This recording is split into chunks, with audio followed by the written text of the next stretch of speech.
Hi friends, तर आज होता शुक्रवार आणि आज आदिराज बघा 5:30 वाजता स्कूलमधून आला. व्हॅनमधून उतरला त्याने एकच नाद धरलेला की मला पाणीपुरी खायची आणि त्यासाठी तो रडत होता.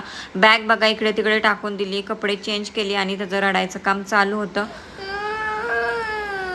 तर त्याच्यानंतर मी त्याला पाणीपुरी वगैरे खाऊन आणली. त्याच्यानंतर मी चिकन घेऊन आले. आज शुक्रवार होता त्याच्यामुळे यांनी सांगितलेलं चिकन बनव.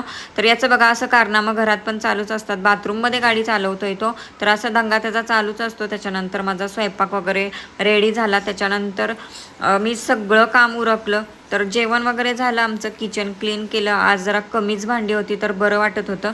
त्याच्यानंतर बाकीचं काम झाल्यानंतर सकाळची टिफिनची तयारी करत होते, कारण शनिवार होता आणि सकाळी सकाळी शाळा ठेवलेली. ह्या दोघांची पण 2 दिवस पावसामुळे सुट्टी दिलेली, त्याच्यामुळे आज ते भरून काढणार होते. तर इडलीच्या चटणीसाठी माझी तयारी चालू होती, पण असं झालं की जेवढं खोबरं मी काढलं तेवढं आमच्या घरी सगळं खाऊनच टाकलं.